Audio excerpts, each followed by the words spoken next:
Muy buenos días.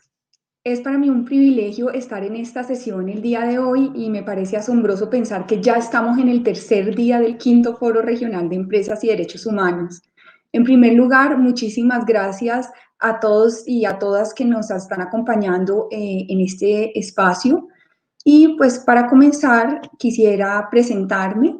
Soy Natalie Sarmiento, dirijo el área de Empresas y Derechos Humanos de la Fundación Ideas para la Paz en Colombia y hoy estaré moderando esta sesión.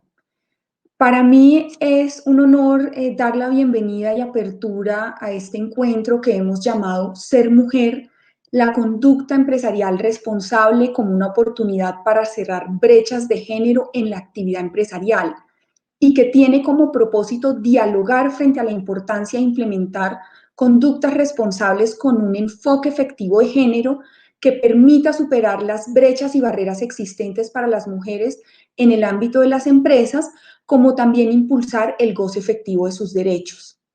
Antes de dar inicio, quiero dar un saludo muy especial al reparto de invitadas de las más altas calidades que aceptaron estar aquí el día de hoy con nosotras. Nos acompañan, en primer lugar, Cecilia Alemani, la directora regional adjunta de ONU Mujeres para las Américas y el Caribe, quien además ha sido asesora de las agencias de cooperación para el desarrollo chilena y uruguaya, ha sido Senior Management Advisor de la Oficina de las Naciones Unidas de Servicios para Proyectos en Haití, entre otros tantos roles en el sistema de Naciones Unidas en temas de gobernabilidad, desarrollo y género. También tenemos con nosotras a Mercedes de Alessandro, quien es la directora nacional de Economía y Género del Ministerio de Economía de Argentina. Quisiera destacar que por primera vez en la historia de este ministerio hay un espacio institucional para orientar la programación económica con perspectiva de género y Mercedes es quien tiene la tarea de fundarlo. Es además fundadora del sitio Economía Feminista y autora del libro Economía Feminista, cómo construir una sociedad igualitaria sin perder el glamour. También contamos con la participación de Julia Neiva, cofundadora y coordinadora del Programa de Desarrollo y Derechos Socioambientales de la organización Conectas Derechos Humanos en Brasil. Ha sido activista e investigadora de derechos humanos por más de 15 años y ha desempeñado importantes posiciones en el Centro de Información sobre Empresas y Derechos Humanos y el Centro de Derechos Reproductivos en Nueva York. Y por último, pero igualmente importante, contamos con la participación de Liliana Franco, quien en su calidad de emprendedora colombiana es la cofundadora y la CEO de SuperWow, la principal franquicia en Colombia centrada en el cuidado y diseño de uñas. En SuperWow, Liliana lidera a más de 700 mujeres madres cabezas de hogar en 5 ciudades del país. Muchísimas gracias a todas por estar aquí. Les doy también una bienvenida especial. Y les invitamos a todos aquellos y aquellas que nos acompañan a conocer más de estas excepcionales mujeres ingresando a toda la información de esta sesión que está disponible en el calendario del foro. Quisiera entonces ir entrando en materia. Es claro que la perspectiva de género en la actividad empresarial es un asunto absolutamente relevante que con el tiempo toma cada vez más fuerza. Distintas empresas han avanzado gradual, aunque no siempre rápidamente, en la adopción de medidas internas que guardan relación con los derechos de las mujeres, como políticas de no discriminación y equidad en el trabajo, adaptación de sus instalaciones para asegurar que las necesidades de las mujeres estén cubiertas, como ocurre, por ejemplo, con salas de lactancia, o incluso la revisión y ajustes de las asignaciones salariales para lograr la paridad. Sin embargo, y pese a los esfuerzos que deben reconocerse en materia de equidad de género en las actividades empresariales, la situación de las mujeres en este ámbito pues aún dista de ser ideal.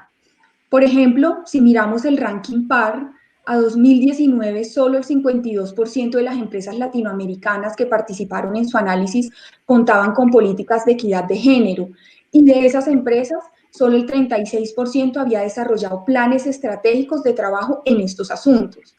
Esto es solo un dato concreto de cómo aún queda mucho por hacer para entender y atender los impactos diferenciados de las actividades empresariales sobre los derechos de las mujeres y además incorporar medidas reales que contribuyan a mejorar sus vidas. He de decir también que en los últimos años han surgido lineamientos y guías internacionales para brindar herramientas tanto a estados como a empresas para fortalecer sus responsabilidades de proteger y respetar respectivamente los derechos de niñas y mujeres.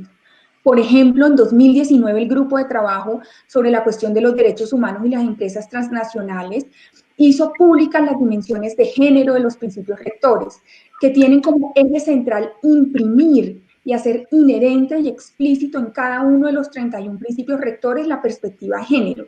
Espero que en un momento y a lo largo del panel nos vayamos refiriendo un poco más a este marco de género durante la sesión. Por lo pronto, y para seguir un orden en este espacio, vamos a tener tres principales momentos a lo largo de nuestra jornada.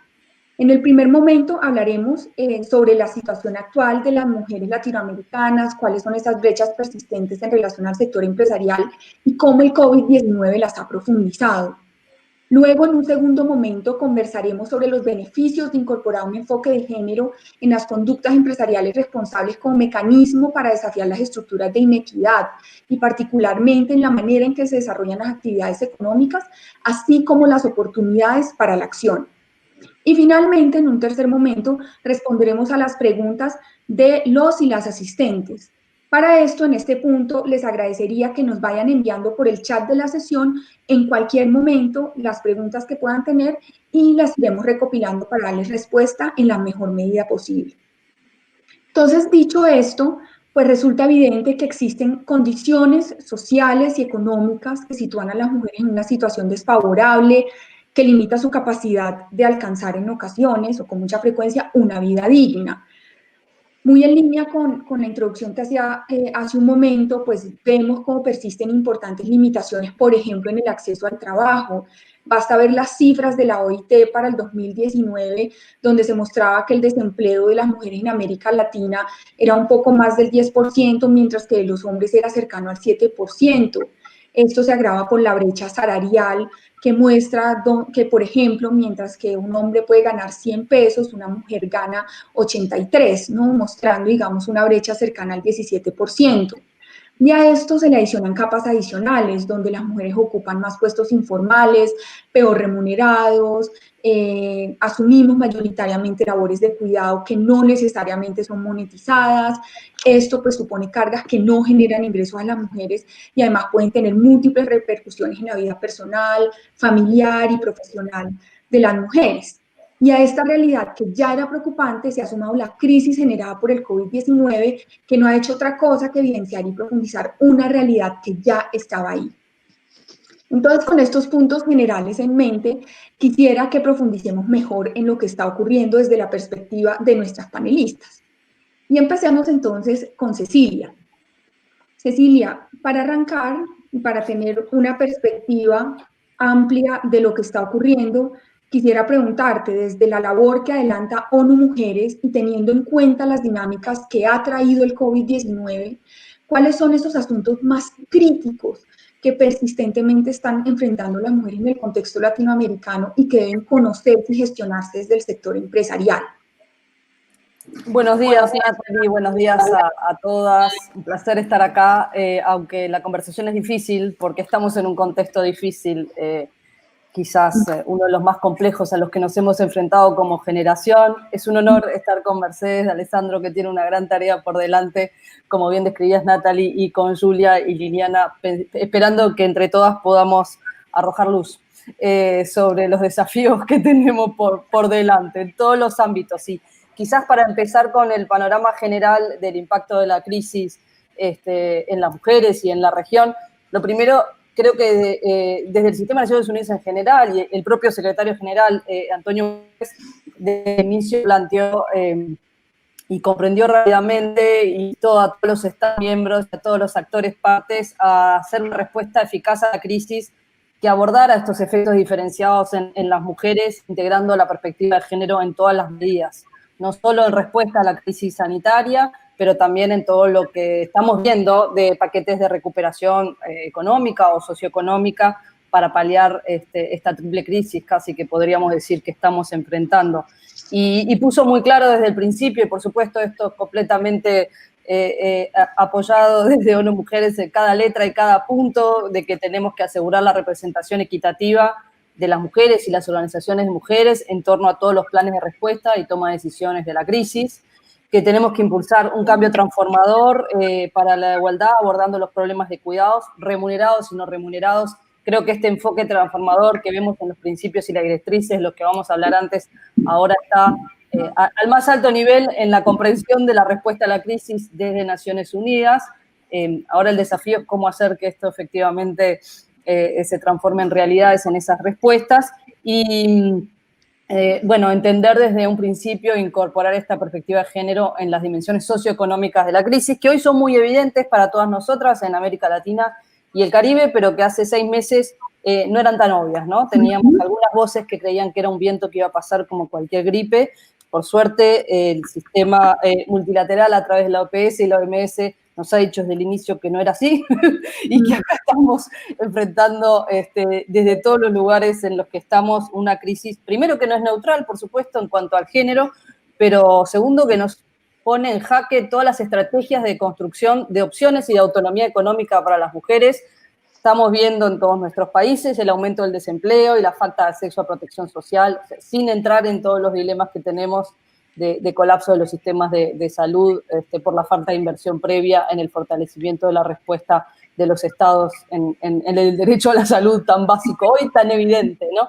Las dificultades que enfrentan, digamos, desde siempre las mujeres en cuanto al acceso a financiamiento y la sobrecarga de trabajo doméstico y de cuidados no remunerados que vos señalabas, Natalie, ahora es mayor, especialmente en los quintiles más bajos, pero no solamente, esto es una realidad para todas las mujeres en todos los grupos sociales. Por supuesto que las que ya estaban afuera de la economía, afuera del sistema o en la cornisa, están mucho peor porque están enfrentando dilemas de seguridad alimentaria. Estamos volviendo a una agenda del desarrollo que en América Latina creíamos que estábamos superando, ¿no? O sea, acá esto es una alerta roja. Hace poco sacamos con CEPAL un estudio más en profundidad sobre cómo la respuesta al COVID estaba vinculada con sistemas integrales de cuidados, los cuales requieren esto por supuesto, el liderazgo del Estado y la voluntad política para tomarse en serio esta dimensión, pero la colaboración de todas las partes y el sector empresarial, por supuesto.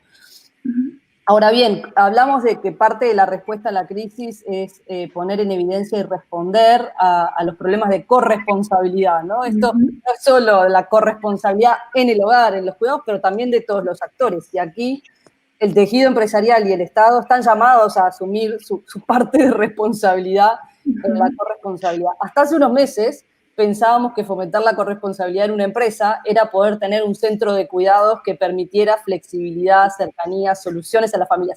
Ahora las empresas vinieron a nuestras casas, ¿no? Las que tenemos el privilegio de trabajar y tenemos el privilegio de seguir teniendo un ingreso.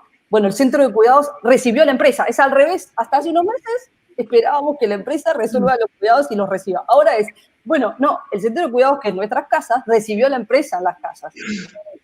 Es un beneficio porque los que nos está pasando esto seguimos teniendo trabajo y hay masas que están perdiendo el empleo. Está CEPAL hablando de 118 millones de mujeres más en pobreza este año en la región, 230 millones de personas.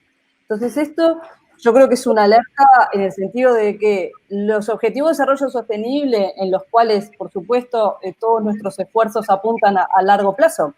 En 10 años...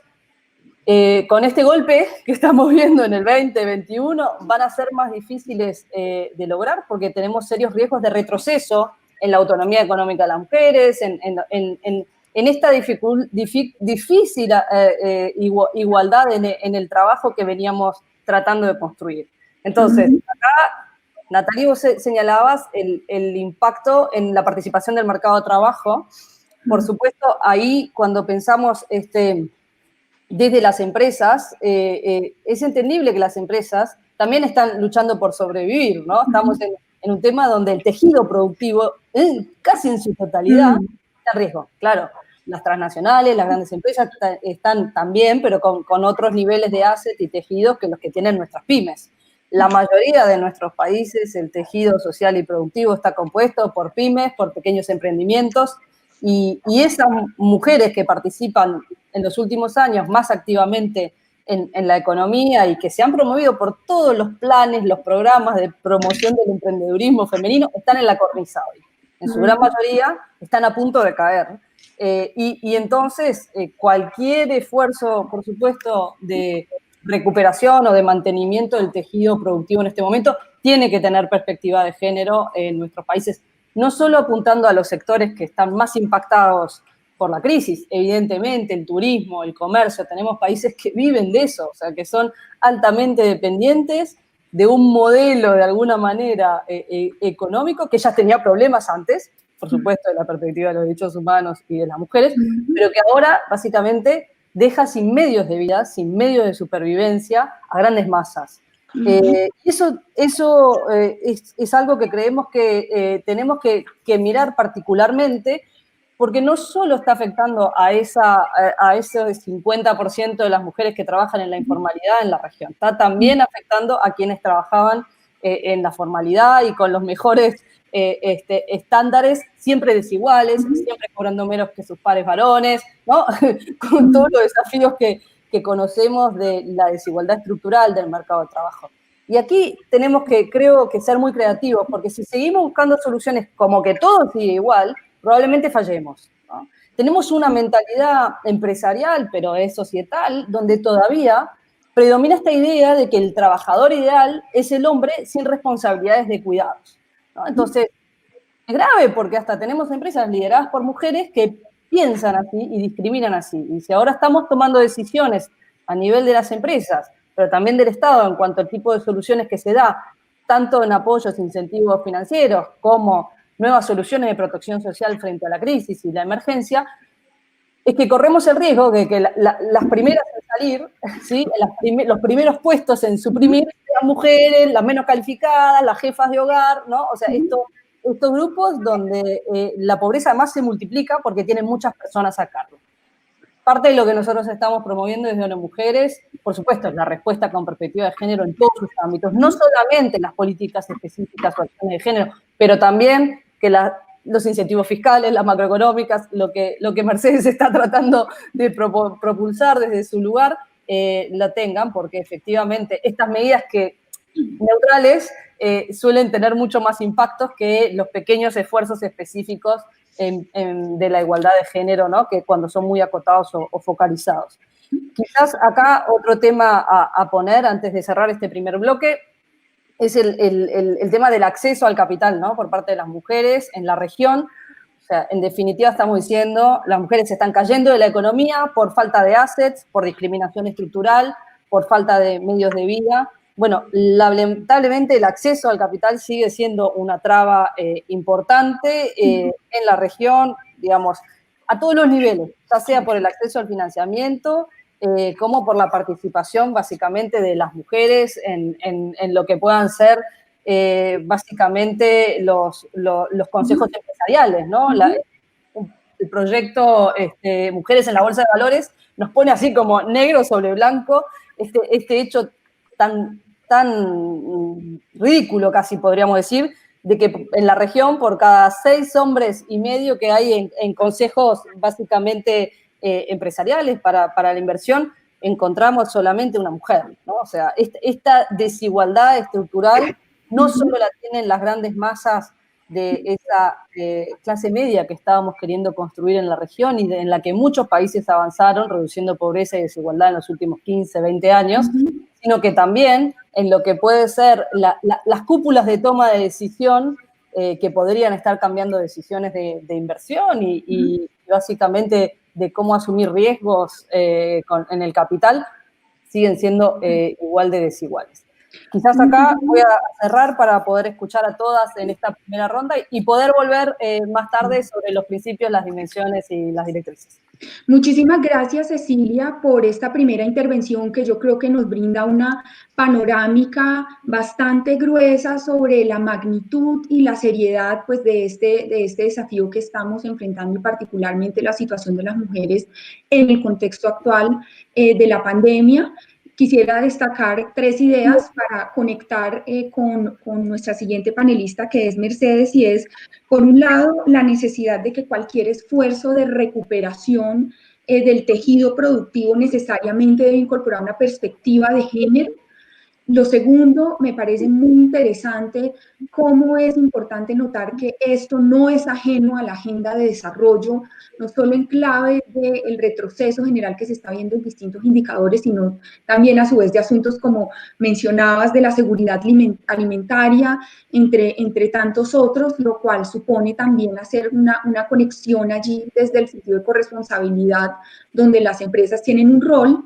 Y tercero, un poco también para brindarle la palabra a Mercedes, la manera en que Cecilia inició su intervención refiriéndose a la representación equitativa de las mujeres en la toma de decisiones alrededor también de esta crisis que estamos viviendo. Y en ese mismo sentido, pues me parece bastante claro que a hoy Mercedes, los ministerios de Hacienda en los distintos países tienen un rol central en la definición de medidas para la recuperación económica debido a los efectos de la pandemia. Y me gustaría conocer cómo desde el Ministerio de Economía en Argentina se viene incorporando una perspectiva de género en estas tomas de decisiones, teniendo en cuenta el rol del Estado de proteger los derechos de las mujeres. Sí, bueno, en principio muchas gracias por la invitación, la verdad también un lujo y un placer compartir el panel con mis compañeras. Y estaba escuchando lo que decía Cecilia y pensaba obviamente un montón de cosas que tienen que ver con el trabajo que estamos llevando adelante. Como decía en el principio, es la primera vez que dentro del Ministerio de Economía en la Argentina tenemos institucionalmente un espacio de género. Nosotras nos llamamos Dirección Nacional de Economía, Igualdad y Género. Y nuestros objetivos, de alguna manera, es un compromiso que asumió también el ministro de Economía, Martín Guzmán, es que las políticas económicas estén permeadas por la perspectiva de género. ¿Qué significa eso? Bueno, nosotros estamos en un momento fundacional, ¿no? Estamos aprendiendo también qué significa y estamos aprendiendo también cuáles son los espacios que tenemos para construir y dónde están también los obstáculos. Entonces, como yo comparto 100% lo que decían tanto Natalie como Cecilia, que hoy los estados están teniendo un rol fundamental a la hora de lidiar con la pandemia y dentro del Estado, los ministerios de Desarrollo Social, de Economía, de Trabajo, de Producción, de Salud, son los que tienen un rol casi que ineludible frente a lo que está sucediendo. En lo que a nosotros nos toca, por ejemplo, yo les quiero poner algún ejemplo bien concreto de qué es lo que podemos hacer o qué es lo que estamos empezando a hacer, porque también nos pasa que yo vengo de la economía feminista, como mencionaron en mi presentación, Cecilia viene de ONU Mujeres, ya el nombre lo indica, ¿no? Digo, todas venimos debatiendo estos temas hace muchísimo tiempo. Venimos formándonos en el feminismo, en la perspectiva de género, viendo cuál es la inserción laboral de las mujeres, las brechas. En Argentina, por ejemplo, las mujeres ganan un 28% menos que los varones, tienen mayores niveles de precarización laboral, tienen mayores niveles de desempleo, son más pobres, digo, son la mayoría de los pobres, digo, todos esos indicadores y toda esa situación nosotras la conocemos. Pero quienes toman decisiones, como decía Natalie, en general, no necesariamente tienen esta visión y esta formación en economía, en las carreras de economía que se estudian en la Argentina, por ejemplo, la economía y el género empezó a aparecer ahora en los últimos 5 años. Quiere decir que todas las personas que están formadas en economía, yo misma cuando estudié economía en la universidad, no estudié perspectiva de género. Fue algo que fui aprendiendo por mi interés, por mi contexto, por las cosas que fui decidiendo en mi vida profesional. Pero quiero decir con esto que quienes toman decisiones no están formados en esta perspectiva. Es una perspectiva que en el gobierno de Argentina tenemos la suerte de que se ha tomado carne, hay un Ministerio de las Mujeres, Género y Diversidad, hay un montón de espacios que empiezan a construir políticas de género de manera transversal, pero es toda una novedad. Y entonces nosotras tenemos estructuras de políticas económicas, estructuras de políticas sociales, estructuras de leyes laborales que no están pensadas y creadas con perspectiva de género y que cuando estamos en el marco de la emergencia también cuesta de alguna manera hacer un cambio radical sobre todo esto y les diría que hay un esfuerzo casi de entrar en un lenguaje común para que todo lo que nosotras venimos reclamando desde las calles, que en Argentina hoy se institucionalizó y porque un montón de mujeres de los movimientos feministas forman parte del gobierno, empieza a tomar carne también en estos debates. Nosotras, por ejemplo, la semana pasada justo publicamos un documento que mide cuál es el aporte del trabajo de los cuidados, estos trabajos que mencionaba recién Cecilia, las tareas del hogar, las tareas de los cuidados de los niños y niñas, pero también de las personas mayores, de una persona con discapacidad, de alguna persona que está enferma, que sabemos nosotras que recaen asimétricamente sobre las mujeres, que no necesariamente tenemos estadísticas en todos los países para dar cuenta de eso. Bueno, en Argentina lo que hicimos es una medición en base a una estadística que teníamos y encontramos que el aporte de los cuidados al PBI de la Argentina representa el 16%. Y esto, comparado con los demás sectores, es el principal sector. Es el principal sector económico. Si se pagaran los cuidados, si le pusiéramos un precio a los cuidados, si midiéramos en dinero el aporte de los cuidados, nos da 16%. Y le siguen la industria y el comercio. Es decir, esos sectores que se suele entender desde la perspectiva económica mainstream, diría yo, como los productivos, los que llevan adelante, los que son la recuperación, en realidad están por debajo de lo que aporta millones de mujeres de manera invisible todos los días. Y digo millones de mujeres porque no solo en Argentina, es el caso de toda América Latina, las mujeres en promedio dedican 3 veces más de tiempo a estas tareas de cuidado no remuneradas. Nosotras además también hicimos un ejercicio para ver qué pasaba durante la pandemia, porque en Argentina hubo medidas de aislamiento que involucraron a toda la población, salvo los trabajadores y trabajadoras esenciales, y esto hizo que se frenara la actividad productiva. Y entonces, si nosotros miramos cómo cayó la actividad de la industria, del comercio, del transporte, la energía, etcétera, pero vemos lo que pasa con los cuidados, encontramos que los cuidados empiezan a formar ese 16% que habíamos calculado se convierte en 22%.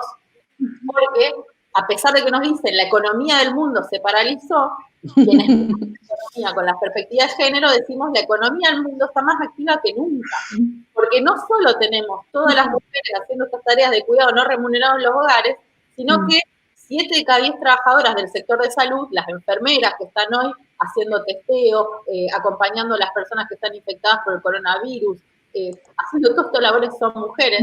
8 de cada 10 mujeres 8 de cada 10 personas que dan clases, que están en el sector de enseñanza, son mujeres y son las maestras que están hoy sosteniendo educación en mi país a través de la teleescuela, porque todavía las clases no han vuelto a su modalidad física. Y también en mi país sucede que hoy tenemos 4 veces más de personas que están alimentándose en comedores populares, en comedores en los barrios con los niveles más vulnerables, con menores ingresos, y ahí también son mayoría las mujeres las que están hoy viendo sus tareas cuatriplicadas por la cantidad de gente que va a esos lugares a alimentarse y ellas teniendo que sostenerlas también, revolviendo las ollas y produciendo la comida para dar una respuesta a esta emergencia.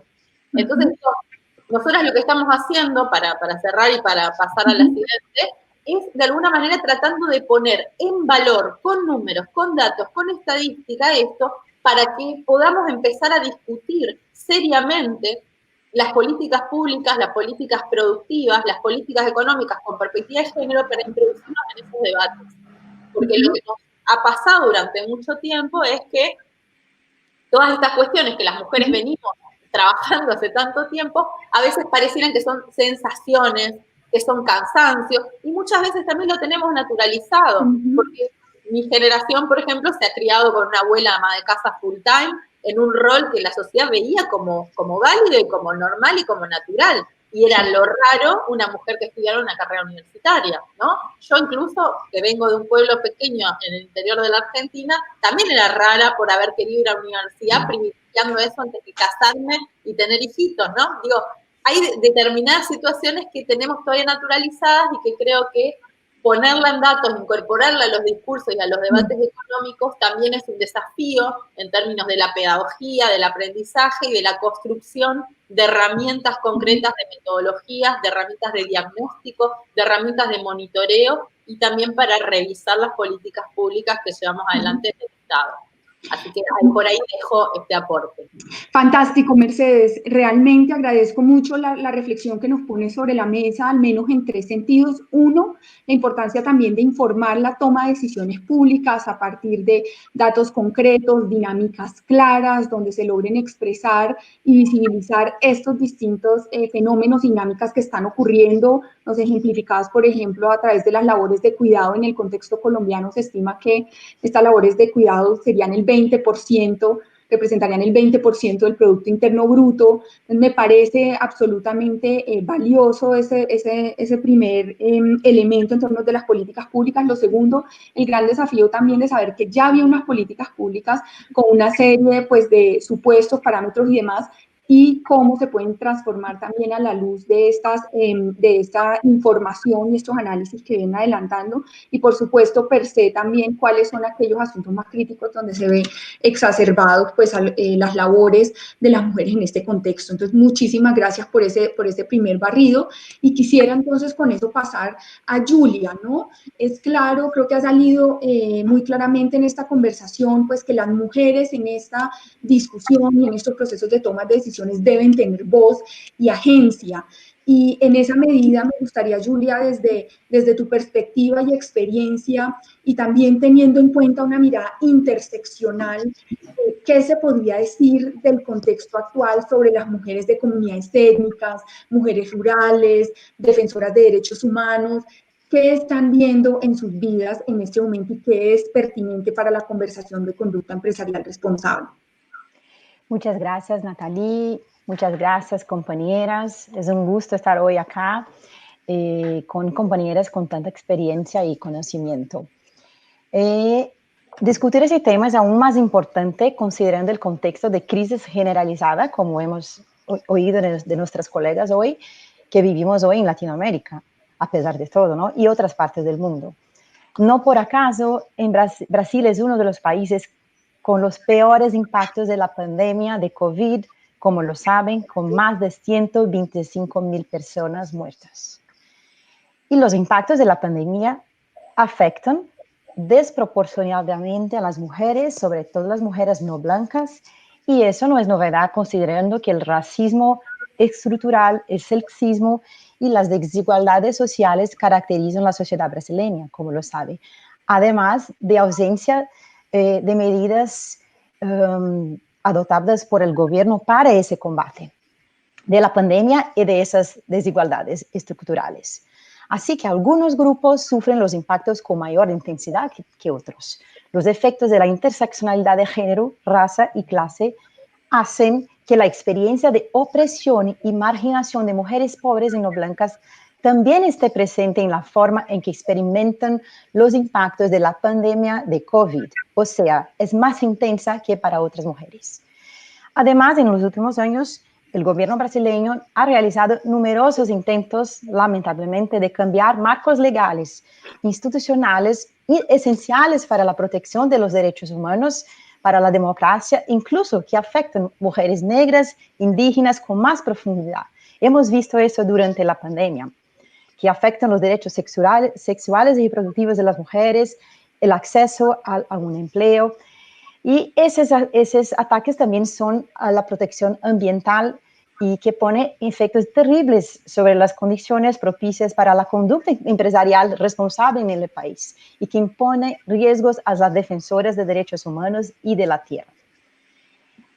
Estudios ya muestran, por ejemplo, que la población negra en Brasil es una de las más impactadas por la pandemia, registrando al menos 5 veces más muertes por el virus. Eso por la mayor vulnerabilidad social y económica, así como una mayor exposición al virus. Por su trabajo, ¿no? Como hemos hablado acá, enfermeras, médicas, las personas en la limpieza, las mujeres que trabajan en el campo. Hay también, de acuerdo con los datos de la Coordinación de Organizaciones Indígenas de la Amazonia, han mostrado que para los pueblos indígenas, la tasa de mortalidad por COVID es 150 superior al del resto de la población. O sea, es un número muy grande. La mayoría de las mujeres pasaron a cuidar, como mis colegas han dicho, a cuidar de alguien durante la pandemia. Mujeres negras e indígenas han cuidado un poco más que las blancas. Esos son datos de una investigación de un grupo de mujeres. Y las mujeres que viven y trabajan en el campo tuvieron aumento también de labor con cuidado con la familia. Trabajadores y trabajadoras del campo siguieron produciendo alimentos para que nosotros pudiéramos en las ciudades comer, o sea, abasteciendo a las ciudades brasileñas. Y esas personas, las mujeres, no tuvieron derecho al aislamiento social y casi no tuvieron acceso a información, salud y tampoco protección. Las mujeres campesinas tuvieron que seguir produciendo, además de cuidar de sus familias y de sus casas. Un número muy grande de mujeres siguen sin trabajo remunerado, como han escuchado, pero de entre esas mujeres, 58% de las mujeres negras están en esa situación. O sea, se ve que uno de los impactos es el aumento de la pobreza y tiene clase, género y raza. Además de ese contexto complejo, las amenazas y violaciones de derechos humanos siguieron muy fuertes en conflictos territoriales, como vimos en el Quilombo, Campo Grande, o como hemos visto con mineradoras, con la agroindustria, con agentes estatales que intentan contra defensoras de la tierra, defensoras del medio ambiente, contra su modo de vida. La pandemia ha revelado aún más los impactos de las políticas estatales y de las actividades extractivas en la Amazonía con los pueblos indígenas, demostrando no solo la falta de estructuras institucionales que garanticen su protección, sino incluso la toma de medidas que los hacen aún más vulnerables. Así que mujeres negras e indígenas, trabajadoras rurales, defensoras, han estado sufriendo abusos y violaciones de derechos humanos directamente o no por las operaciones de las empresas, generalmente con complicidad del Estado brasileño. Y eso, además del racismo estructural, combinado con la discriminación racial, de género y de clase, que pone las mujeres en extrema vulnerabilidad y asimetría de poder frente al sector privado y al Estado, y sin poder participar de las tomas de decisión, de procesos y espacios de tomas de decisión. ¿Crees que es eso, Nathalie, para para dejar espacio también para Liliana? Y seguimos con los debates. Muchas gracias. Gracias, Julia, por adicionar estos elementos a la conversación y cómo es claro que debajo del gran planteamiento de los impactos desproporcionales en las mujeres, también tenemos a su vez toda una serie de capas que deben considerarse alrededor de lo que son mujeres de comunidades étnicas, lo que son mujeres campesinas, lideresas y defensoras de derechos humanos, y cómo en el contexto también de Brasil esto ha resultado bastante evidente con las distintas cifras tan alarmantes que nos estabas compartiendo y que necesariamente también suponen desde la perspectiva de toma de decisiones diferenciar el manejo de esos impactos que se están presentando allí. Entonces, muchísimas gracias por brindarnos esos elementos de contexto, y con eso quisiera entonces traer la mirada empresarial directamente a la mesa a través de Liliana. Entonces, Liliana, pues claramente SuperWOW es un ejemplo en Colombia de cómo desarrollar en la formalidad una actividad altamente feminizada donde también confluyen mujeres migrantes o en condiciones socioeconómicas frágiles. Desde tu liderazgo en SuperWOW, ¿cómo ha sido la experiencia de contribuir a superar las dificultades que pueden estar enfrentando sus trabajadoras en la cotidianidad y en este contexto del COVID-19? Bueno, pues muchas gracias por la invitación. Me siento también muy orgullosa de pertenecer a este panel de mujeres tan pilas y en diferentes sectores que nos puedan dar como su punto de vista. Bueno, yo soy una mujer emprendedora colombiana, tengo una empresa, como dijiste, con 700 manicuristas, y bueno, hacemos varias cosas para formalizar el sector. Y lo que queremos hacer pues son varias cosas.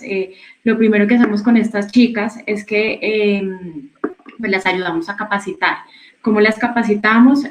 Pues en diferentes técnicas, dándoles formación para que ellas tengan, digamos, que la posibilidad de crecer y desarrollarse mucho más, porque pues acá muchas son empíricas, muchas no tienen diplomas de manicuristas, no tienen diplomas de bioseguridad, no tienen acceso a la formación, y lo que hace SuperWOW primero es ayudarles a financiar algunas, sus acreditaciones, sus diplomas, sus cursos, para que ellas puedan estar mucho más formadas y poder, digamos que llevar a otro nivel el tema de su oficio. Adicional a eso, pues lo que les decía, hacemos alianzas con academias para que esto lo podamos facilitar. También, pues digamos que logramos formalizar el sector, y lo que hacemos es que ellas puedan tener aportes de seguridad social y puedan pues beneficiarse de esto. también las bancarizamos, que puedan tener una cuenta bancaria.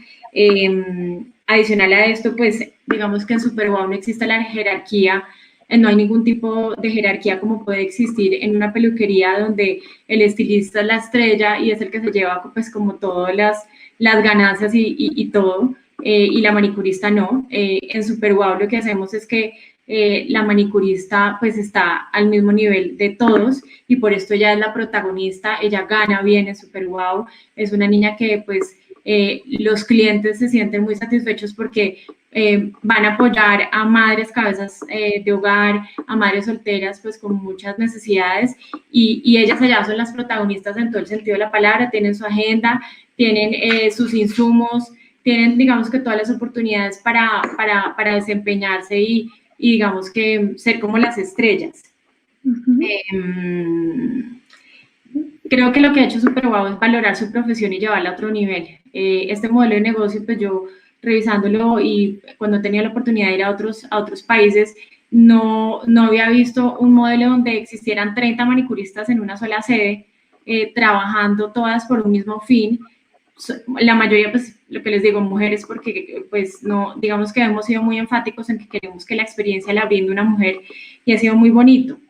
En el tema del contexto del COVID, nosotros tenemos ahorita 25 franquiciados y lo que hicimos es que tenemos un fondo de publicidad y este fondo pues lo asignamos, pues el dinero que teníamos para ese fondo, ahorita lo asignamos en la pandemia para darles una donación a estas chicas y que tuvieran algo de soporte económico y se pudieran como bandear en este tema. Ya estamos retomando otra vez labores, ya gracias a Dios pudimos abrir y digamos que hemos tenido la fortuna de volver a contar con muchas de ellas y ya las cosas están como cogiendo tracción y creo que ellas han valorado mucho su oficio, nosotros también hemos valorado mucho que gracias a ellas también hemos crecido como empresa y yo me siento muy orgullosa de poder tener a miles de mujeres trabajando con nosotros y mejorando su calidad de vida. Muchísimas gracias, Liliana, también por traer pues desde la perspectiva de Superwow un poco cuáles han sido sus apuestas en términos de formalizar una actividad que todavía sigue teniendo un alto componente de informalidad, al menos en el contexto colombiano, la importancia de generar capacidades que quedan pues en estas mujeres y luego también les permite, al menos en términos de ingreso, pensar en unas fórmulas, digamos, más dignas de desarrollar su labor y en consecuencia también tener una remuneración pues que sea proporcional a este trabajo que desarrollan. Y pues algunas de estas medidas tomadas en el contexto de pandemia en cuanto al soporte económico, incluso pues a la suspensión de operaciones y ahora pues las medidas para la reactivación de Superwow. Con eso entonces quisiera ya dar paso a la perspectiva también hacia adelante, ¿no? Que se nos viene en términos de efectivamente materializar estas transformaciones positivas que se necesitan en materia de género. Y con eso, pues sí, quisiera retomar esta ronda, pues recordando la importancia de que las empresas puedan entender cómo sus acciones impactan a las mujeres de sus distintos grupos de interés. Pensemos, por ejemplo, si una actividad económica afecta a una fuente de agua, es probable que la obtención del agua en esa comunidad en específico recaiga en mujeres, en niñas, y entonces pues ellas tendrán que desplazarse distancias más largas, esto las puede poner en ciertos riesgos a la salud o a la seguridad, ¿no? También pensemos, por ejemplo, en los llamados impuestos rosa, que no es más que cobrar más a las mujeres por productos de características similares a productos dirigidos a los hombres. Entonces, sí, digamos, abrir esta parte de pensar en acciones teniendo en cuenta que realmente es importante esa mirada de 360 grados en la actividad empresarial para saber cómo sus actividades pueden impactar a las mujeres. Y en esa medida, retomar con Cecilia un punto que sugeríamos al comienzo de la sesión que tiene que ver con las dimensiones de género y los principios rectores adoptadas en el año pasado por el Consejo de Derechos Humanos de Naciones Unidas. Y me gustaría escuchar, Cecilia, si ustedes, y en particular si has observado que ha visto algún avance notable en la implementación de estas dimensiones de género o qué oportunidades de apalancamiento observan ahí en términos de jalonar estas transformaciones en materia de género en América Latina. Muchas gracias, Nathalie. Y quizás acá un primer punto es, hay importantes avances que tienen que ver con la adición simbólica, ¿no? Como bien decía el Consejo el año pasado en el informe de su grupo de trabajo. O sea, la adhesión simbólica a las cuestiones de género ha avanzado. Así como la adhesión simbólica al antirracismo, la adhesión simbólica, ¿no? O sea, en el discurso, no en todo el mundo, no generalizado, por lo menos está problematizado. Esta interseccionalidad, ¿no? de la pobreza y la desigualdad que Julia retrataba en el caso de Brasil, pero que es cierta para toda América Latina y el Caribe, donde las mujeres, por ser afrodescendientes, por ser indígenas, por vivir en la ruralidad, por no haber accedido a la educación, ¿no? Sumémosle todos estos factores, siempre afectaron este efecto multiplicador de la desigualdad. Como decía Mercedes, solo quienes teníamos sensibilidad de género hablábamos de esto en el pasado. Bueno, ahora hay una adhesión simbólica en el debate público. No quiere decir que esto siempre se traslade ni en cambios en las prácticas empresariales ni en cambios en las políticas públicas, lo cual en sí mismo es un avance. Por supuesto, eso no implica necesariamente un debate público que permita construir sociedades más justas e igualitarias. O sea, el debate público muchas veces estamos encontrando que se transforma en una polarización, ¿no? de falsos opuestos muchas veces, pero de grupos de interés que no tienen ningún interés en ceder espacios y en cambiar esas prácticas discriminatorias que conocemos, porque hay modelos de negocios basados en esas prácticas discriminatorias de negocios o extractivistas, para hacer eco de los planteos que hacía Julia al principio. Entonces, las directrices o las dimensiones de género que vienen a acompañar a los principios rectores y que el Consejo propone son en sí mismas un gran avance y nos permiten volver a poner el marco, ¿no? de proteger, respetar y remediar como una obligación de los estados y las empresas en la incorporación de derechos humanos y género. Todavía tenemos mucho camino por recorrer por varias dimensiones. Primero, la difusión y sensibilización sobre la existencia de los principios rectores y estas dimensiones que hoy estamos discutiendo acá.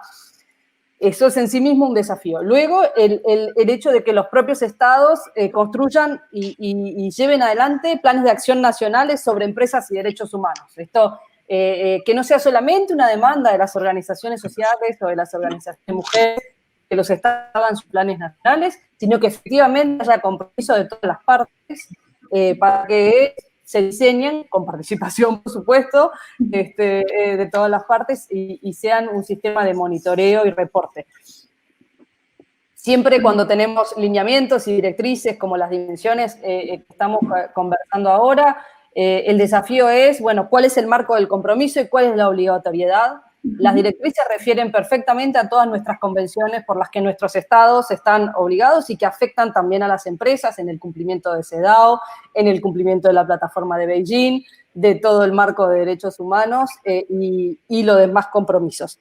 Ahora, buena parte del desafío es que los estados alienten a las empresas a la incorporación de las directrices y que efectivamente podamos pasar muchas veces de declaraciones de buenas intenciones, ¿no? Tenemos los propios principios de empoderamiento de las mujeres, los que llamamos WEBs, en los que las mujeres con todo el ecosistema a nivel nacional trabajan. En un primer momento son una adhesión a principios, pero luego el desafío es cómo eso se transforma en prácticas, valga la redundancia, transformadoras desde la perspectiva de la igualdad de género y los derechos humanos.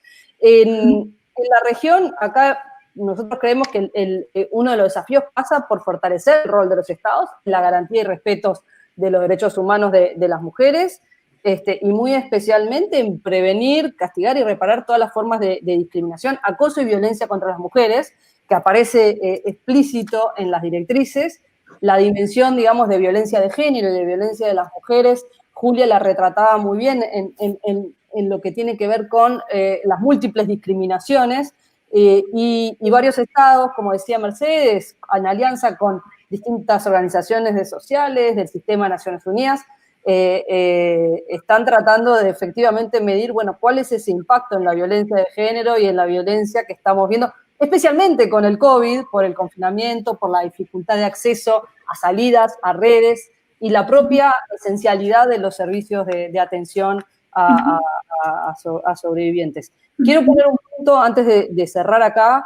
especialmente en lo que es la preocupación que colocaba Julia, pero que está vinculado con el análisis de contexto inicial, además de que las directrices dan pistas para esto.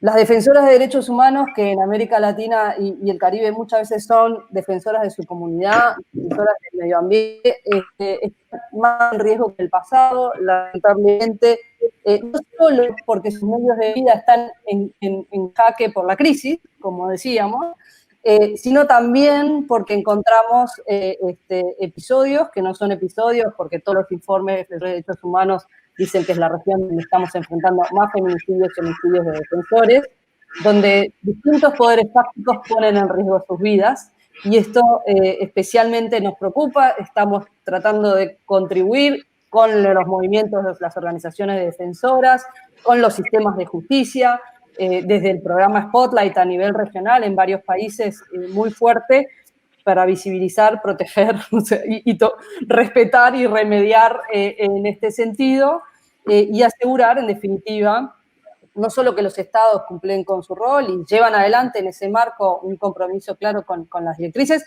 pero también que las empresas no violen los derechos humanos y no pongan en riesgo la sostenibilidad de las comunidades en las que se instalan.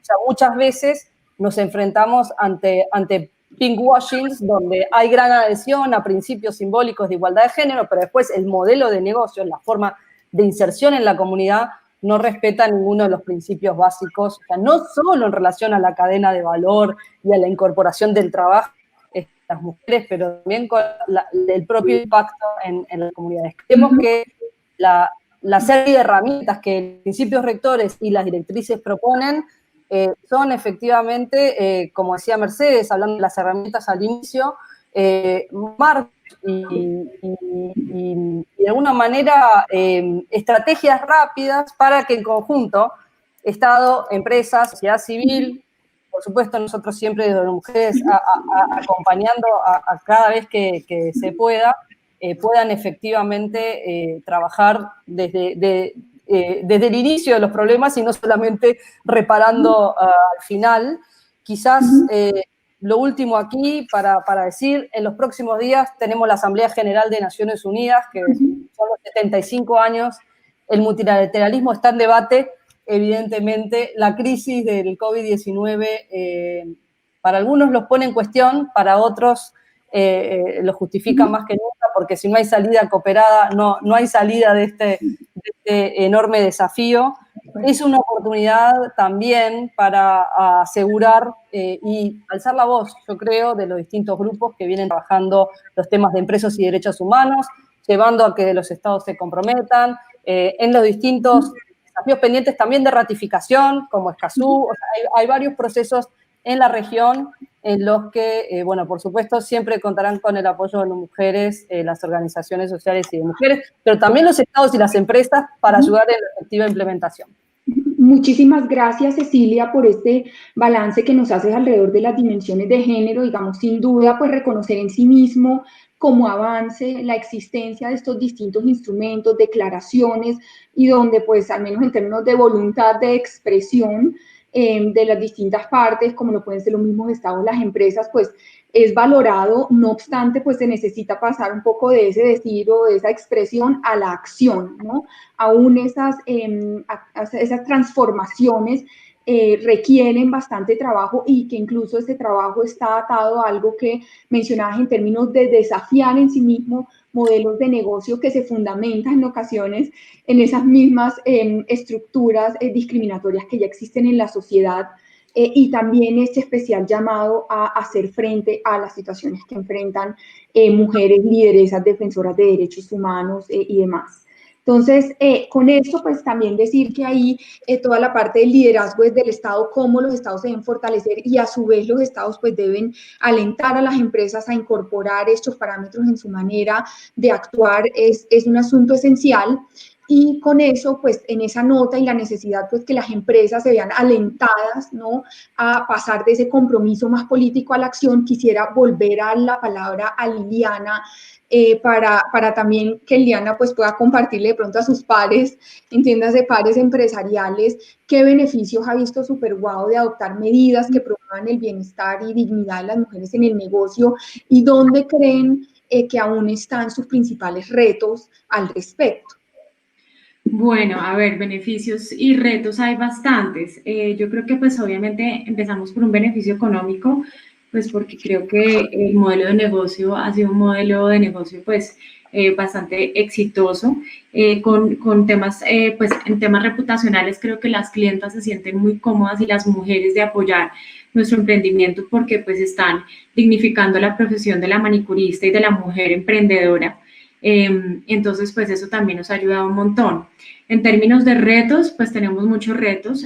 Quisiéramos ayudarlas a que ellas pudieran ser más adelante, incluso pudieran tener una franquicia de Superguau, ser ellas empresarias y poder hacer sus propios emprendimientos, facilitarles eso de pronto por antigüedad o por logros dentro de la empresa.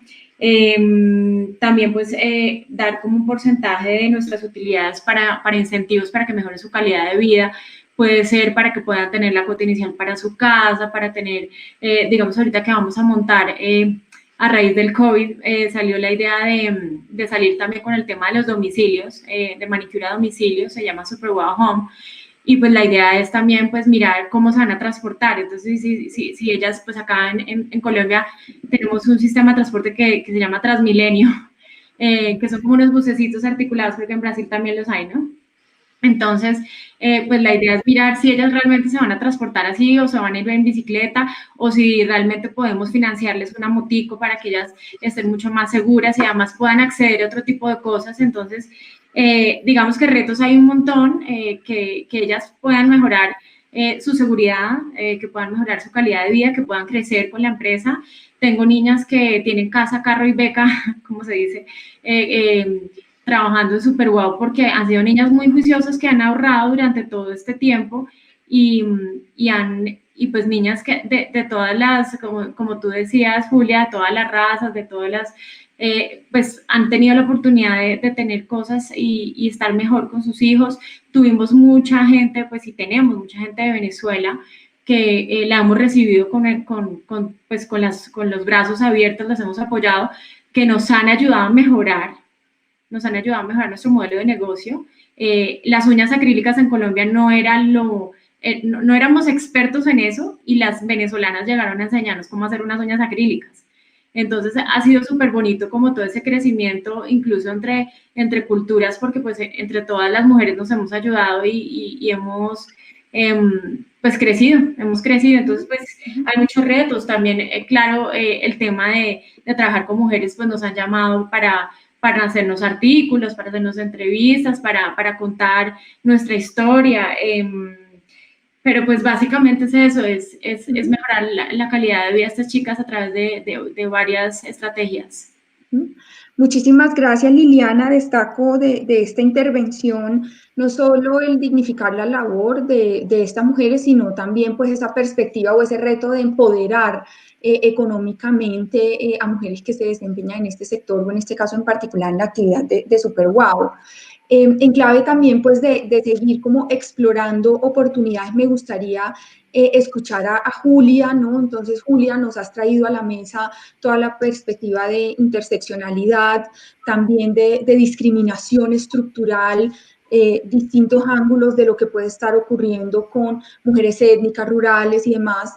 Y me gustaría conocer desde tus propias reflexiones ¿cuáles serían recomendaciones a las empresas para que actúen de manera responsable frente a los derechos de las mujeres y aún más, qué medidas diferenciales o especiales deberían tomarse conforme a estas distintas realidades que se intersectan en las vivencias de las mujeres en el contexto actual?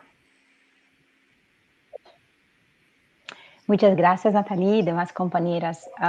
Bueno, les quería contar un poquito de una iniciativa que hemos hecho con un grupo de trabajadores y trabajadoras rurales que se llama ADERI, un sindicato de trabajadores rurales que se llama CONTAR, el Centro de Información sobre Empresas y Derechos Humanos y Conectas, porque enviamos cartas a decenas de empresas brasileras y también multinacionales para que pudieran comentar sobre las medidas que han adoptado para evitar los impactos de COVID en sus cadenas de suministro, sobre todo en la producción de alimentos y trabajadoras y trabajadores rurales. Aunque muchas han adoptado medidas de seguridad, la mayoría de las empresas trató de medidas a sus trabajadores directos y no comentó con mucha especificidad los problemas que existen en las cadenas de producción, como el trabajo esclavo en la producción de café o el trabajo indigno en la producción de frutas, tampoco los impactos distintos para mujeres. Si quieren, pueden visitar la página del centro para ver las respuestas. Quería también recordar que la relatora, la Special Rapporteur, ¿no?, contra discriminación racial de la ONU, ha enviado preguntas al gobierno brasileño sobre los impactos distintos sobre la población indígena y negra durante el COVID. Eso es un punto muy importante. Pensando en todo ese contexto, tendría algunos puntos para recomendar a las empresas para que consideren los impactos distintos a distintas mujeres. Por ejemplo, uno para todas las profesiones, ¿no?, implementar arreglos de trabajo flexibles que consideren la situación de las mujeres, apoyar a las madres con opciones de cuidado infantil que sean seguras y apropiadas para el contexto de COVID, que no despidan las empleadas, que no reduzcan sus salarios. Muchas veces el salario es el único de la familia, aún más considerando que la mayoría de los hogares en Brasil tienen jefes de familia mujeres. Las empresas deberían también exigir del gobierno que adopte medidas gubernamentales de protección social, que adopte los más altos estándares de derechos humanos, que cumpla sus compromisos nacionales e internacionales de protección de derechos humanos, consideran los tratados y también los principios rectores. Las empresas deberían presionar y monitorear sus cadenas de suministro para que adopten políticas de garantizar el trabajo de mujeres con dignidad e igualdad. Las empresas deberían adoptar debida diligencia en derechos humanos de forma efectiva. Las empresas deberían no amenazar comunidades ni provocar sus despojos nunca, aún más durante una pandemia como esa, y no involucrarse en conflictos territoriales y conflictos de interés con el Estado. Al contrario, deben presionar al gobierno para que sus instituciones protejan a las campesinas, indígenas y quilombolas y tomen medidas efectivas de protección contra COVID, pero también contra violaciones de derechos humanos que han empeorado en razón del COVID. Oxfam Brasil, por ejemplo, tiene una investigación sobre la producción de frutas y supermercados. Hay una recomendación, por ejemplo, que los supermercados pueden desempeñar un papel destacado en la producción de los trabajadores rurales y trabajadoras, presionando a sus proveedores para ofrecer mayor seguridad a quienes siembran, a quien producen los alimentos, ¿no? Entonces, eso para los supermercados, pero podríamos hacer para otras áreas. Y podríamos también, no sé si hay tiempo, Natalie, pero hay recomendaciones más generales, como prevenir y eliminar los posibles riesgos que ofrece el lugar de trabajo, o sea, fortaleciendo medidas de seguridad y salud, brindar orientación y capacitación, prácticas de higiene, orientar a las trabajadoras para que busquen atención médica, o sea, muchas veces hay falta de información, para trabajar con el nivel de estrés que las personas tienen, o sea, las empresas tienen que entender que estamos en un periodo de mucho estrés para las empresas, pero para sus trabajadoras directas e indirectas también. Y bueno, el derecho, creo que la verdad es un llamado a, creo que mis compañeros han hablado de eso, a la responsabilidad compartida, ¿no? Creo que Cecilia ha hablado mucho sobre eso, ¿no? A un llamado a la responsabilidad de los poderes públicos, a las empresas, a las instituciones, a la sociedad civil en general, para preservar la salud física y psíquica de las mujeres, para dar visibilidad a las diferencias y las distintas formas de desigualdades y discriminación. Creo que esas son algunas ideas. Gracias, Julia. Bastante ricas tus ideas en el sentido de, pues, poner sobre la mesa que el llamado a la acción incluye distintas formas de abordar y realmente involucrarse pues, en atender, solucionar, prevenir, mitigar, eventualmente reparar las situaciones que están ocurriendo con las mujeres en el contexto latinoamericano, y cómo también a través de varias de estas recomendaciones logramos observar matices también que se pueden dar por sector. Entonces, muchísimas gracias tanto por aquellas más específicas como por aquellas más amplias. Y bueno, sé que ya no nos queda mucho tiempo en nuestra sesión. Quisiera que tuviésemos muchísimo más, pero sin duda no puedo cerrar este segundo momento sin darle la palabra a Mercedes, ¿no? Y pues preguntar, Mercedes, también con todo este abanico de opciones, llamados y demás que se han puesto hoy sobre la mesa, pues qué mixtura inteligente de medidas, como a veces se dice en este contexto de las empresas y los derechos humanos, se deberían liderar a nivel del Estado para transformar estas condiciones económicas estructurales que favorecen a las mujeres. Bueno, sí, yo creo que si hay algo que dejó claro la pandemia es que las desigualdades estructurales que tiene Latinoamérica, para poner un foco nada más, pero no quiere decir que no haya en otros países o en otras regiones, son muchas, y la pandemia lo que hizo es ponerles un reflector y mostrarnos más crudamente, ¿no? Desigualdades de ingresos en mi país, la gente más rica gana 22 veces más que la gente más pobre, desigualdades de género, que hablamos muchísimo aquí, pero también de acceso a la infraestructura, al agua potable, a la tecnología, que se ha mostrado un factor crucial. Hoy estamos todos y todas conectándonos a través de una computadora, a través de internet, y eso también es un factor de exclusión para un montón de gente que no tiene acceso a un dispositivo móvil, a la infraestructura o a la señal o a la conectividad. Entonces yo creo que ahí hay muchos ejes que estructuran una mirada que se puede hacer entre Estado, empresas y sociedad civil, y yo primero diría, no podemos hacer políticas con perspectiva de género o políticas feministas, me gusta decir a mí, sin mujeres y sin diversidades, sin personas de los colectivos LGBT, no podemos. Entonces, en principio, tenemos que empoderar a las mujeres en todos los ámbitos. Nosotras en la Argentina tenemos un grupo que es el de Mujeres Gobernando, en donde somos un chat de 256 funcionarias, que es el límite que nos da WhatsApp, si no seríamos más, donde trabajamos, compartimos ideas, nos pedimos apoyo, nos preguntamos, nos consultamos, y está activo todo el día ese chat, y tenemos muchísima información, y más en este tiempo de pandemia en el cual no nos encontramos tanto en vivo, que nos cuesta encontrarnos en esos eventos que hoy sería, seguramente nos iríamos a tomar un café a la salida, con Julia, con Liliana, con Cecilia, charlando con Natalie, cruzar una tarjeta, que nos presentemos a alguien, todo eso medio que se perdió, que para quienes tomamos decisiones todos los días, son eventos y momentos muy valiosos. Entonces creo que las políticas públicas y las políticas empresariales tienen que tener mujeres sentadas a la mesa de decisión, y ese es un factor importante, y con Mujeres Gobernando también estamos haciendo vinculaciones con mujeres del sector productivo y del sector privado. En segundo lugar, necesitamos dinero para hacer políticas públicas con perspectiva de género. En Argentina, la semana que viene se presenta el presupuesto 2021 y va a ser el primer presupuesto con perspectiva de género de la historia de mi país. Desde nuestra dirección estuvimos trabajando muchísimo para que eso suceda, con una metodología, pero también con llamadas uno por uno a cada ministerio a ver dónde estaban las partidas con perspectiva de género, cómo las podíamos identificar, cómo hacer también para que cuando se achiquen, porque todos los presupuestos son fruto de discusiones, no se recorten esas partidas en particular, y para eso hay que marcarlas, remarcarlas y resaltarlas y decir, esto es importante que no se recorte, ¿no? Entonces necesitamos dinero, y el presupuesto es una herramienta valiosísima, tanto para la sociedad civil como para las empresas, para saber en dónde está la inversión pública del Estado para cerrar brechas de género.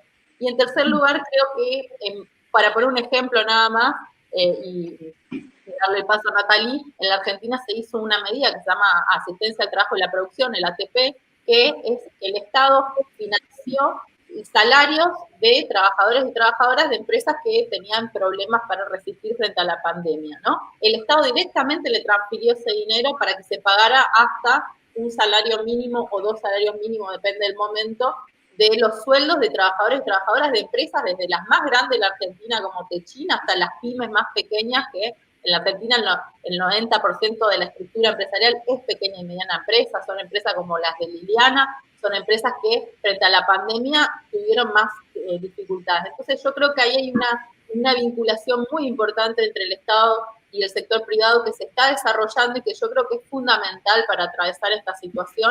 El Estado solo no puede, las empresas solas no pueden, es un desafío gigantesco encontrar los lazos y los caminos, y yo creo que realmente la perspectiva de género es una herramienta fundamental porque nos está mostrando, como bien dijo Julia, como dijo Cecilia, como dijo Liliana, como reforzó Natalie, las mujeres, los jóvenes y las personas travestis y trans son las que más sufren el impacto de esta crisis derivada del COVID, las personas racializadas, las personas migrantes, digo, ahí es donde tenemos un gran desafío y creo que tenemos que poner a disposición todas las fuerzas que tenemos desde el Estado y desde el sector privado para abordar esas soluciones.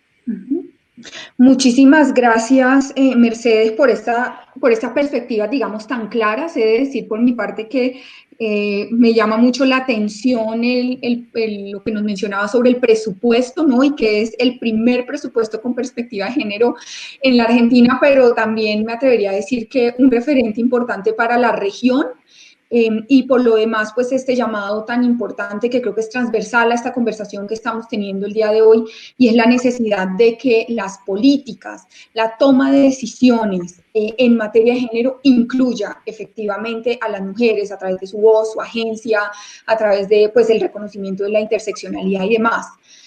Nos quedan 5 minutos para cerrar esta sesión. El tiempo es bastante apretado también por la virtualidad. Sé que vamos a tener que finalizar bastante puntual. Nos hubiese gustado en este momento, pues, al menos lograr realizarle a cada una de las panelistas algunas de las preguntas que recibimos del público. Gracias además al público porque ha sido bastante generoso en términos de las preguntas pues, que nos han referido. Pero por las limitaciones de tiempo y para acogerme también a los parámetros de los organizadores, pues simplemente quisiera hacer una pregunta amplia y dejar abierto a si algunas de las panelistas se quieren referir a ella de manera muy sucinta, de tal manera que con eso pues podamos procurar cerrar en estos 5 minutos que nos quedan. Entonces, pues la pregunta, y quizás también en clave de uno de los últimos elementos que mencionaba Mercedes, tiene que ver con cómo avanzar en un trabajo más articulado, en un trabajo más multiactor entre Estado, sociedad civil y empresas, en clave no solo de corresponsabilidad, sino también en clave de esa complementariedad para poder abarcar lo que significa la interseccionalidad del enfoque de género. No sé si alguna quisiera lanzarse a compartir brevemente alguna reflexión sobre esta importancia de lo multiactor y la corresponsabilidad en esta agenda. Yo quizás muy rápido, solo contar un ejemplo.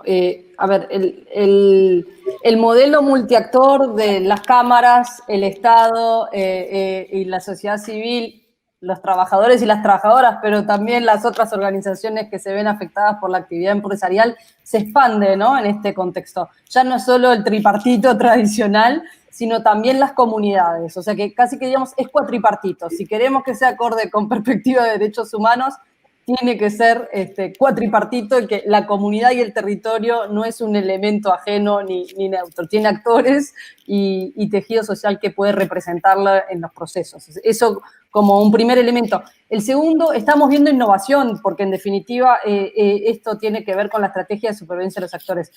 Por ejemplo, les traigo un ejemplo, en Guatemala se está trabajando una coalición muy amplia de empoderamiento económico de las mujeres, con énfasis en el apoyo de todos los actores, todas las cámaras, estados, sociedad civil, a emprendimientos de mujeres rurales y mujeres indígenas. Es una amplia coalición nacional para el empoderamiento económico de las mujeres, donde, por supuesto, las mujeres, digamos, son actrices y no beneficiarias. Creo que esto, el rol de liderazgo en el desarrollo de las organizaciones de mujeres, de las empresas lideradas por mujeres, es central. O sea, solo funciona si es así y no solamente concibiendo a las mujeres como víctimas de la crisis o como beneficiarias. Muchísimas o como gracias, Cecilia. De pronto alguna de las otras invitadas quisiera adicionar algo. Ya me avisan que nos quedan 3 minutos. Liliana, adelante. Yo creo que igual todo esto que hemos vivido, pues creo que hay muchas oportunidades, tanto a nivel de tecnología, de innovación, de trabajo en equipo, de nuevos emprendimientos. Entonces, pues yo sé que a todos nos ha golpeado muchísimo el COVID, pero creo que ha sido, digamos, un cimbronazo también para la innovación y para reinventarnos, esa palabrita que a todos nos sabe un poquitico a cacho, como se dice.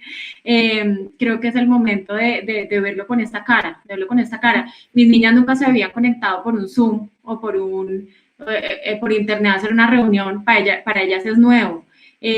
Nunca habían tenido que, mis capacitadores nunca habían tenido que estructurar una presentación en PowerPoint para capacitar un montón de gente por internet. Entonces creo que todo este tipo de cosas ha hecho que también evolucionemos todos y nos exijamos un poco más en las empresas y pues nosotros también cambiar nuestra estructura, como lo puse en el chat, porque pues ya no todos los días van a ir, digamos, la parte administrativa va a ir a trabajar, sino que vamos a mirar otro mecanismo para ser más productivos y tener mejor calidad de vida, van a estar con sus hijos también. Entonces creo que hay muchas cosas positivas de todo esto.